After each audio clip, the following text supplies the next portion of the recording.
Lieutenant Samantha Cole stared at her computer screen in the dimly lit office aboard Earth's orbital defense station.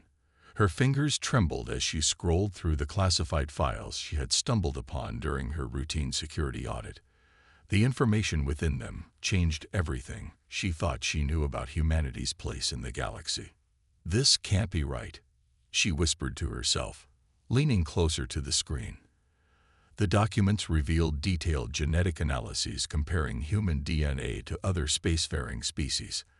Unlike the peaceful races making up the Galactic Council, humans possessed unique markers that enhanced their reaction time, muscle density, and strategic thinking capabilities.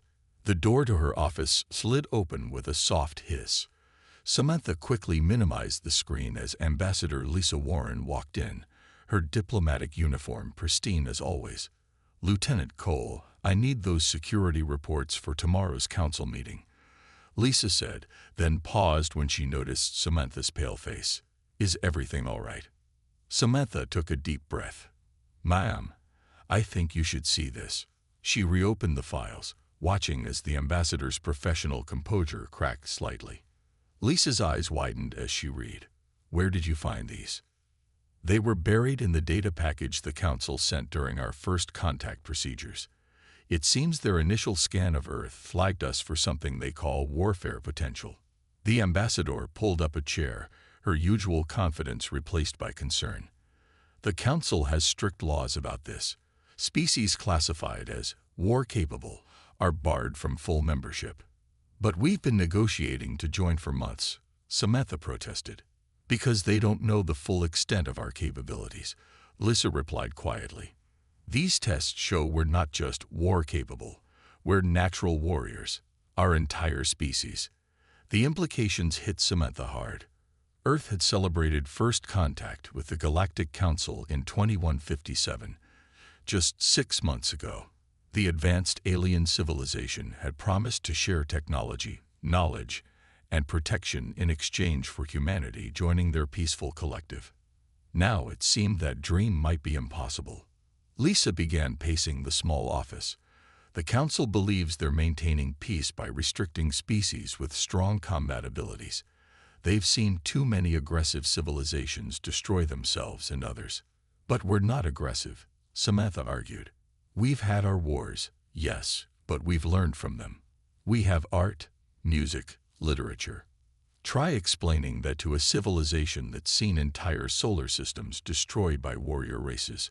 Lisa stopped pacing and faced Samantha. "If this information gets out, we'll be isolated. No trade, no cultural exchange, no protection." A warning light flashed on Samantha's console. She quickly checked the alert. "Ma'am, we have an incoming council delegation. They're requesting immediate docking clearance." Lisa straightened her uniform.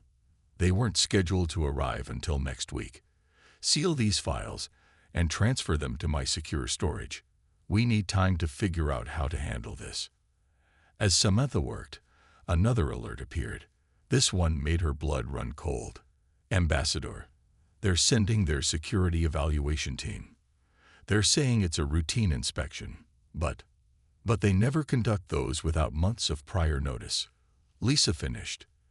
"They know something. Lock down everything and meet me in the docking bay. We need to present a united front." 20 minutes later, Samantha stood at attention as the council ship connected with the station. The docking bay's decontamination field hummed softly as 3 aliens emerged. 2 were Arxens, their tall, slender forms encased in environmental suits that protected them from Earth's oxygen-rich atmosphere. The third was a Meridian, a species that looked almost human except for their silvery skin and entirely black eyes. Ambassador Warren, the lead Arxian, spoke through their translator. "I am Chief Inspector Zax. We apologize for the unexpected visit, but certain concerns have been raised." Lisa stepped forward, the picture of diplomatic grace. "We're always happy to welcome council representatives. Though I must admit, the short notice is unusual." The Meridian moved forward, their movements unnaturally smooth. "Our analysis department detected anomalies in your species' behavioral patterns. Your recent military exercises, while within permitted parameters, show concerning levels of tactical innovation. Samantha felt a chill. The exercises they referred to had been basic training scenarios, nothing that should have worried the Council, unless they'd somehow discovered humanity's true potential. We regularly update our procedures to improve safety and efficiency, Lisa replied smoothly. I assure you, all activities fall within Council guidelines. Chief Inspector Zax's environmental suit hummed as they processed this. Nevertheless, we must conduct a thorough evaluation. Our first stop will be your genetics database. Samantha and Lisa exchanged quick glances. The ambassador's smile never wavered. Of course. Though I should mention our systems are currently undergoing maintenance. Perhaps we could begin with a tour of our civilian facilities instead. The Meridian's black eyes seemed to pierce through them. The genetics database is non-negotiable. Ambassador, either you grant us immediate access, or we will be forced to report non-compliance to the Council. Before anyone could respond, alarms began blaring throughout the station. Samantha checked her comm unit and felt a mix of relief and worry. Ambassador, we have an emergency situation in the civilian sector. Life support systems are showing irregularities. It wasn't true, of course. Lisa had obviously triggered the alarm remotely, buying them precious time. The ambassador turned to their guests with an apologetic expression. I'm so sorry, but safety protocols require us to evacuate non-essential personnel during life support issues. We'll have to postpone the inspection. The Council representatives couldn't argue with safety protocols. They were too deeply ingrained in their society. As station security began evacuation procedures, Samantha escorted the aliens back to their ship. Once they were gone, she rushed to Lisa's office. The ambassador was already deleting files, her fingers flying over the console. This won't hold them off forever, Samantha said. Lisa nodded grimly. No, but it gives us time to prepare. Humanity's future depends on how we handle the next few days. She looked up at Samantha. Lieutenant, I'm activating Emergency Protocol Delta. From now on, you're my direct liaison with Earth's defense forces. We need to walk a very fine line. Appear peaceful while preparing for the worst. You think the Council might take military action. They'd done it before, according to these files. Species that showed too much warrior potential simply disappeared. Lisa's expression hardened. We won't let that happen to Earth. But we need to be smart about this. No obvious military buildup, no aggressive moves. We'll play their game while quietly getting ready. Samantha straightened, feeling the weight of responsibility settle on her shoulders. I understand, ma'am. What's our first step? Contact General Ryan at Pacific Command. Tell him to implement the Shadowbox protocol. All training exercises go underground, literally. Then we need to warn the other human colonies without tipping off the Council. Lisa managed a small smile. It's going to be a long few weeks, Lieutenant. As Samantha left to carry out her orders, she couldn't help but wonder if humanity's dreams of joining the galactic community were over before they truly began. But perhaps they were destined for something else. Not conquerors, but protectors. Warriors who fought for peace rather than destruction. The station's lights dimmed as emergency protocols continued, casting shadows that seemed to mirror the darkness gathering around Earth's future. But in that darkness, Samantha saw hope. Humanity had survived countless challenges on their rise from stone tools to starships. They would survive this too, even if it meant breaking every law the Council held sacred. The colony on Proxima was humanity's pride. Their first successful settlement beyond the solar system. Its biodomes gleamed under the red dwarf star's light, housing 10,000 colonists who had made this alien world their home. Commander Daniel Hughes stood at the main observation deck, watching colonists tend the hydroponic gardens that fed the settlement. His peaceful morning shattered when the proximity alarms began screaming. Multiple vessels dropping out of FTL. Lieutenant Amy Foster's voice crackled over the comm. Sir, they're not responding to hails. Daniel rushed to the command center, his heart pounding. The holographic display showed 5 ships of unknown design approaching the colony. Their angular, predatory shapes left little doubt about their intentions. "Get me a line to Earth," he ordered, but Amy shook her head. "They're jamming all long-range communications. Wait, they're broadcasting something." A harsh voice filled the command center, speaking in broken galactic standard. "Human colony, you occupy Drachnid territory. Surrender or be destroyed." Daniel's mind raced. The Drachnids were notorious raiders from the Outer Rim, but they'd never attacked this close to Council space before. "How long until they're in weapons range?" 10 minutes, Amy replied, her fingers dancing over the controls. "Our shields are at maximum, but they weren't designed for this kind of assault." The colony had minimal defenses. Council laws restricted military installations on new settlements. They had 2 small patrol ships and some point defense turrets. Against 5 warships, it wouldn't be enough. "Evacuate the outer domes," Daniel ordered. "Get everyone into the central shelter. And power up the patrol ships. We're not going down without a fight." The next few minutes were chaos as colonists rushed to safety. Daniel watched the enemy ships approach, noting their formation. Something about their attack pattern seemed off. "They're spreading too thin," he muttered. Then it hit him. "Amy, get our ships in the air. I have an idea." The 2 patrol ships lifted off as the Drachnids entered weapons range. The raiders opened fire, their energy weapons striking the colony's shields. But Daniel was focused on their formation. "They're not coordinating their attacks," he told his pilots. "Each ship is fighting independently. Use that against them." What happened next would later be described as either tactical brilliance or suicidal insanity. Daniel ordered his patrol ships to weave between the Drachnid vessels, using their own crossfire against them. 2 raiders collided trying to avoid hitting each other, while a third took heavy damage from friendly fire. "Push them toward the gravity well," Daniel commanded. The patrol ships herded the remaining raiders closer to Proxima's stronger gravity, limiting their maneuverability. One by one, the Drachnid ships either retreated or were disabled. The battle was over in less than an hour. The colony had survived, though its outer domes were heavily damaged. As emergency crews worked to repair the damage, a council ship arrived. "Commander Hughes," the Arxian official's hologram flickered in the command center. "You have violated council law by engaging in unauthorized military action." Daniel stood straight, his voice firm. "With all due respect, we defended ourselves against unprovoked aggression. The Council's own charter allows for self-defense." "Your tactics exceeded simple defense," the official countered. "Our analysis shows complex military strategies that should be impossible for a civilian administrator. So we should have let our colony be destroyed." Daniel felt his anger rising.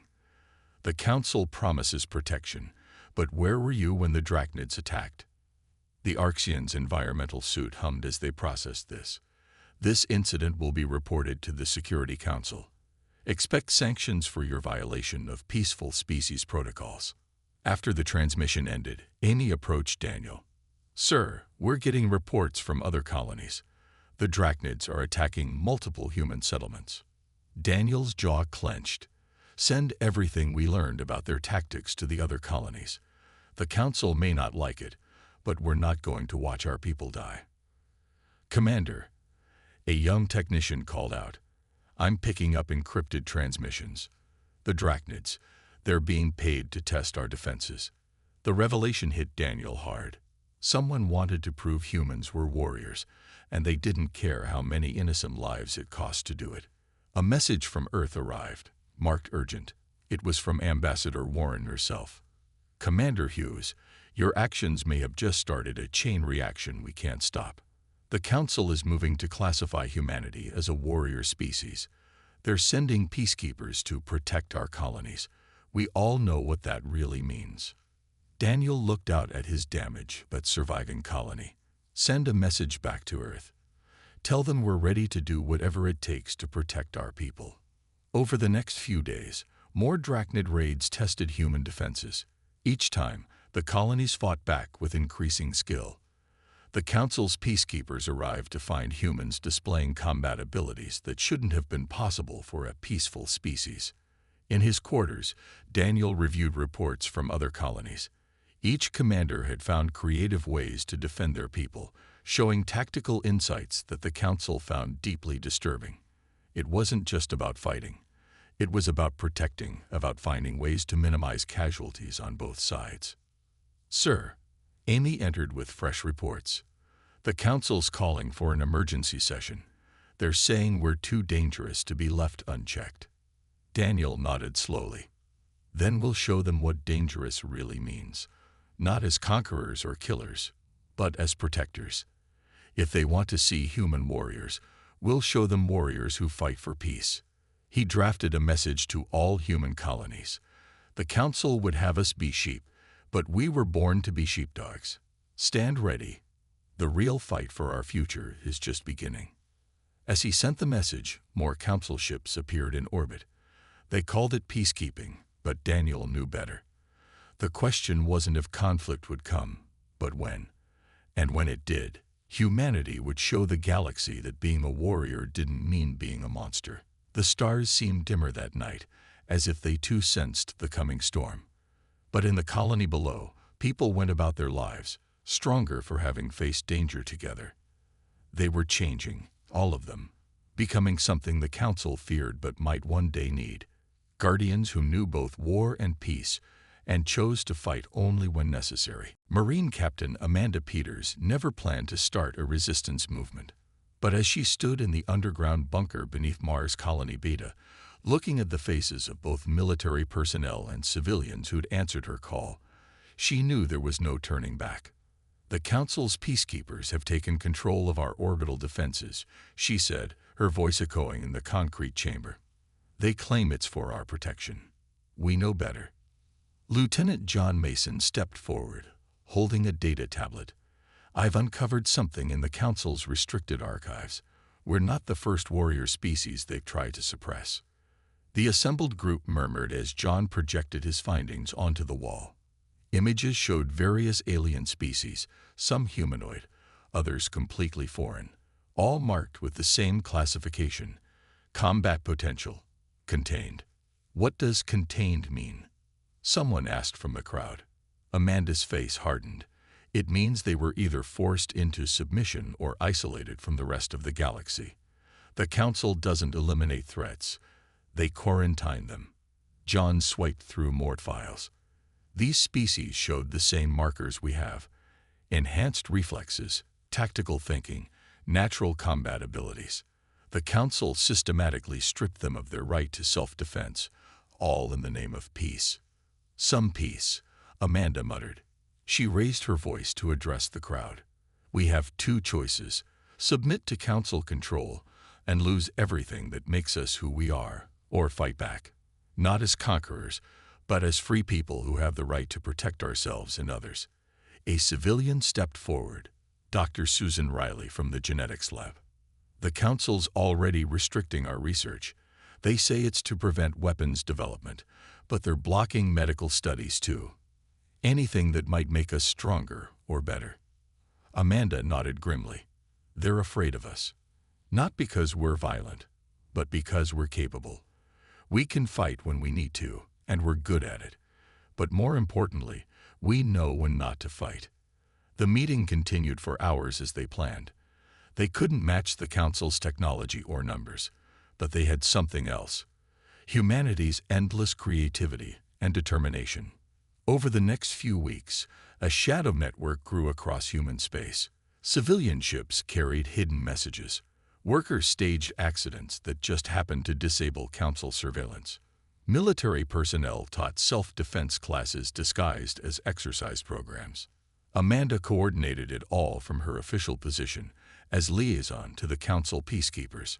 She played the part of the cooperative officer while building a resistance right under their noses. One evening, as she reviewed reports in her office, John rushed in without knocking. "Captain, we got a problem. The Council's starting their rehabilitation program earlier than expected." "Show me," Amanda said, closing the door. John projected a document showing the Council's plans.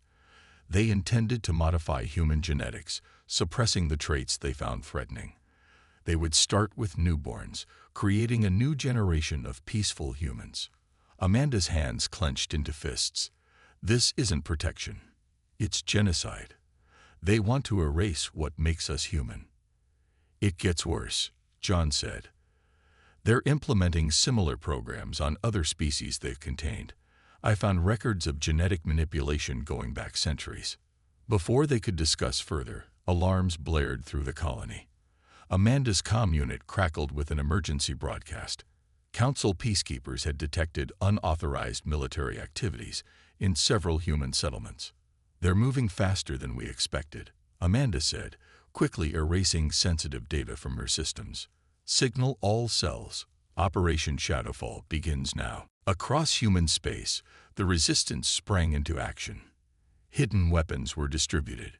Emergency communications networks activated. Civilian ships began evacuating children and non-combatants to secret shelters.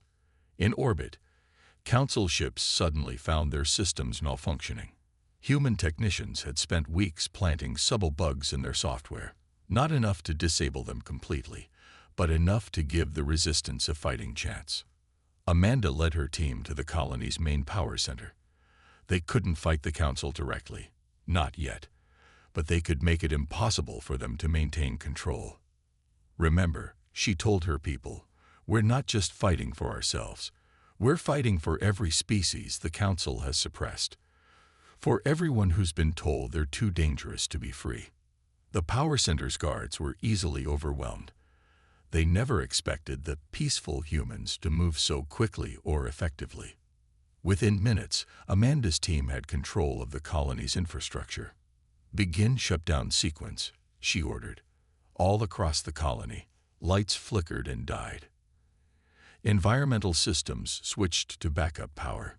Council peacekeepers found themselves trapped in sealed sections, their advanced technology useless without power. In her office above, a Council official demanded status reports. Amanda answered calmly, "We're experiencing technical difficulties. Our engineers are working on it." "This is clearly deliberate sabotage," the official replied. "Your species proves its violent nature with every action." Amanda smiled, though the official couldn't see it. "No, we're proving something else. We're proving that being strong doesn't make you violent. Being a warrior doesn't make you evil. Sometimes, the most peaceful act is standing up to those who would force their version of peace on others." As the colony descended into darkness, Amanda's comm unit lit up with reports from other settlements. The resistance was moving everywhere, not with violence, but with careful precision. Council control was slipping away hour by hour. John brought her a final report as the night wore on. "The Council's calling an emergency session. They didn't expect this level of coordination from us." "They didn't expect a lot of things," Amanda replied. "They thought warriors could only destroy. We're showing them that true warriors know how to protect, how to resist without unnecessary bloodshed." Outside her window, the stars shone brighter without the colony's lights competing with them. Somewhere up there, the Council was realizing that their perfect system of control wasn't so perfect after all. And humanity was about to teach them a lesson they desperately needed to learn. Amanda looked at her people, busy coordinating the resistance. They weren't fighting because they loved war. They were fighting because they loved peace enough to defend it. That was the truth the Council had never understood. Sometimes the greatest warriors are the ones who fight hardest to avoid fighting at all. "Send word to all cells," she ordered. "Phase 1 is complete. Now we show the galaxy what human warriors really stand for." Admiral Kevin Grant watched in horror as the Drachnid fleet tore through the Council's defensive line around Centauri Prime. The peaceful species manning the Council ships had never faced an enemy this aggressive, and it showed in their disorganized retreat. "Sir," his communications officer called out, "we're receiving distress calls from multiple Council worlds. The Drachnids are hitting them all at once." Kevin stood on the bridge of the Earth ship Valiant, officially grounded by Council law, but secretly kept ready for exactly this kind of crisis. "Show me the tactical display." The hologram revealed a nightmare. Drachnid warships swarmed through Council space, targeting civilian populations and infrastructure. The Council's peacekeeping fleet, designed for show rather than combat, was falling apart. Admiral, his second-in-command, spoke up. "We have Council representatives requesting immediate assistance, but if we intervene, we'll be breaking their laws," Kevin finished. He watched another civilian transport explode on the display. "Well, some laws need to be broken. Signal the fleet. All ships, break orbit. We're going hunting." Across human space, ships that had been hidden from Council inspectors powered up their engines. The human fleet wasn't large, but every crew member had trained relentlessly despite the restrictions. The Valiant led the charge into Centauri space, where the Drachnids were massacring civilian installations.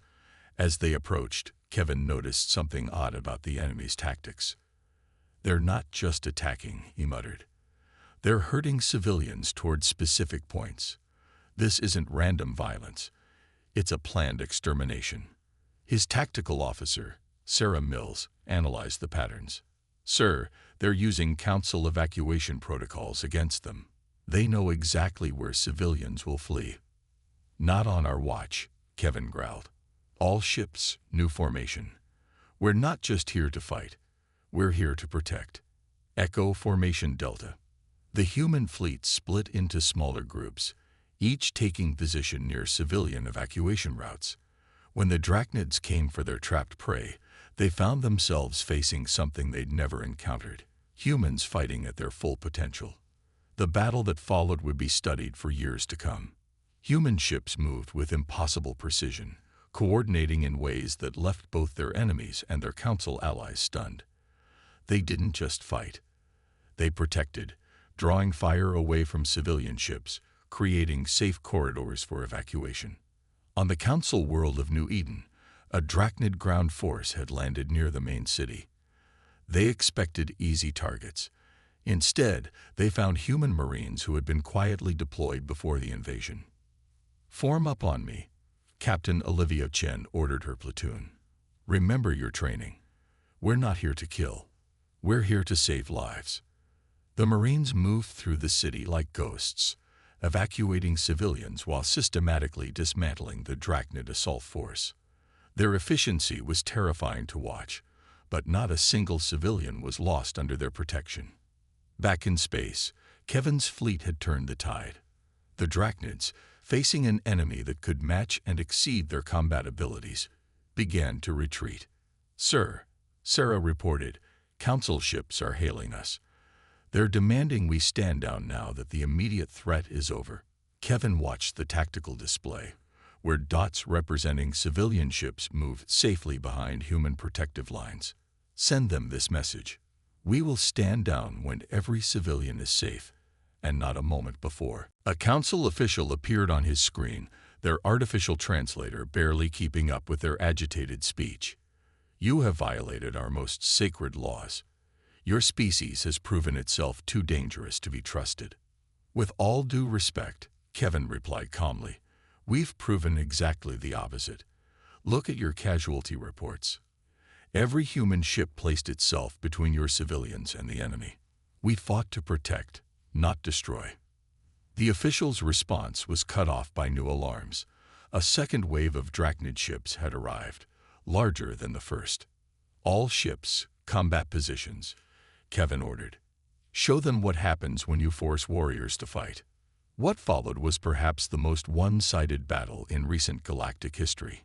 Human ships moved with deadly grace, their crews operating with the full power of their enhanced abilities. They didn't just defeat the Drachnid fleet, they dismantled it with surgical precision.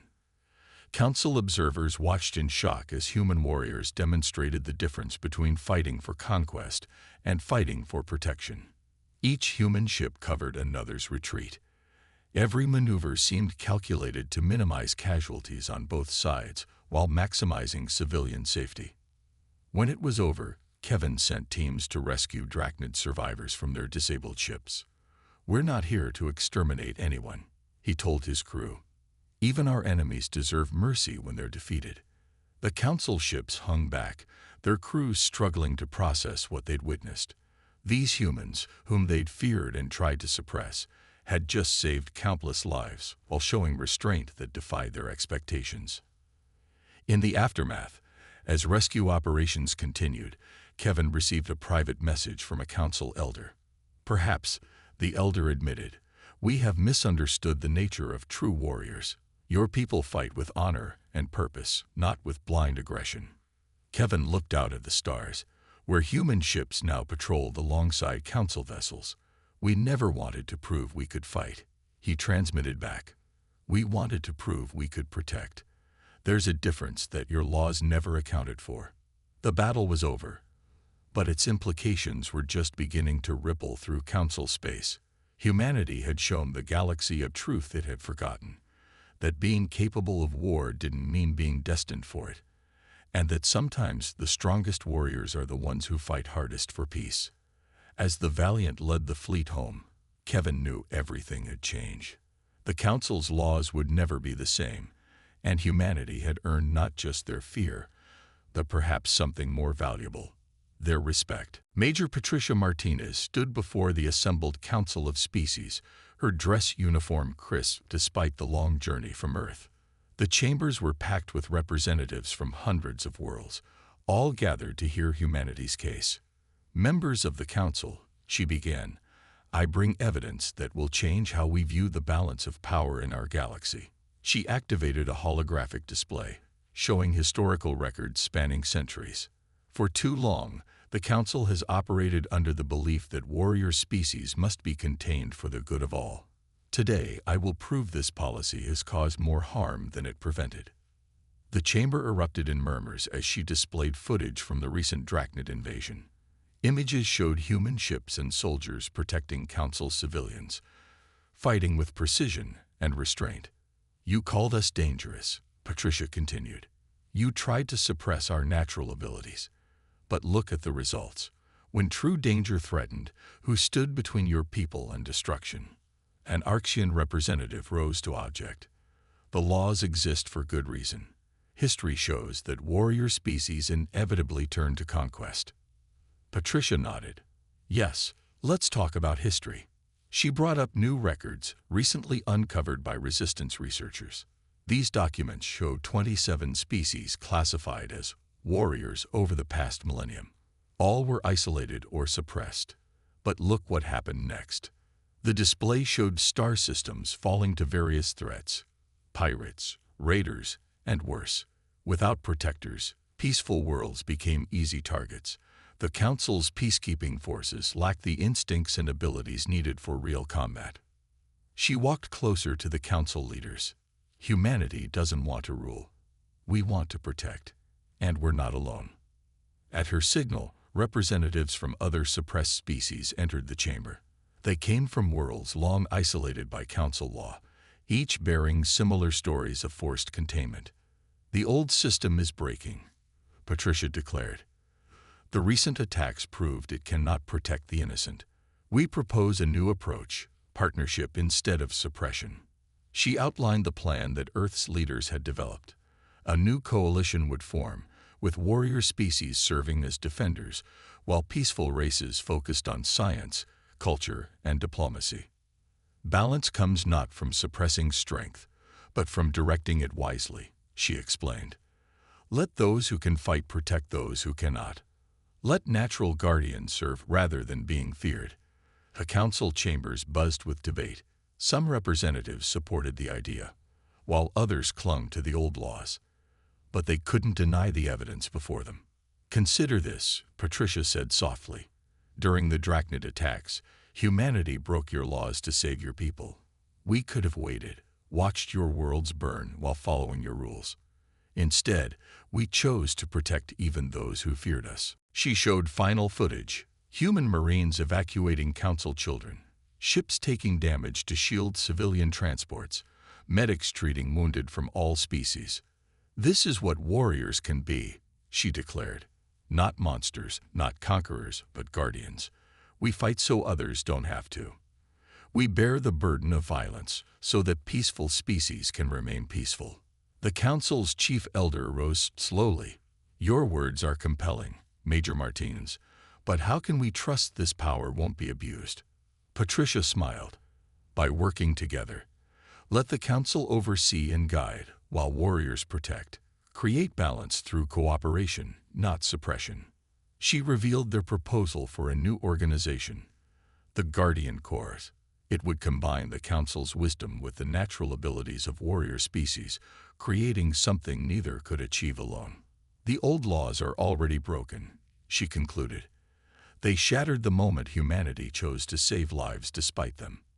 Now we must build something better from the pieces. The debate lasted days. But in the end, the evidence was too strong to ignore. The council had failed to protect its people, while the supposedly dangerous humans had risked everything to save them. One by one, isolated warrior species were contacted. Many had developed their own ways of channeling their abilities toward protection rather than aggression. They eagerly joined the new coalition. Patricia watched as the old order transformed. The council remained as a governing body, but now worked alongside the Guardian Corps rather than trying to suppress warrior species. It's not perfect, she told her aide as they left the chambers. But it's honest. No more hiding what we are. No more pretending some species aren't meant to fight. Across the galaxy, things began to change. Human ships patrolled alongside former enemies, sharing their combat expertise while learning diplomatic skills from council races. Other warrior species emerged from isolation, each bringing unique abilities to the Guardian Corps. The Drachnids never attacked again. Perhaps they recognized that the galaxy's guardians were no longer bound by laws that denied their nature. Or perhaps they simply realized that some wars aren't worth fighting.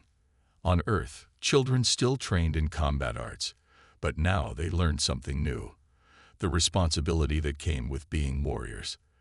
They were taught not just how to fight, but when and why to fight. Patricia visited a training center years later, watching young cadets learn both combat skills and diplomatic protocols. They moved with the natural grace of warriors, but spoke with the wisdom of peacekeepers. We didn't break the council's laws, she told them. We showed why they needed to change. Sometimes, the greatest revolution isn't destroying the old way, but building a better one. The galaxy had learned an important lesson. True peace didn't come from suppressing those capable of war, but from giving them a worthy cause to fight for. Humanity had led the way, showing that warriors could be guardians, and that sometimes the strongest fighters are those who battle hardest for peace.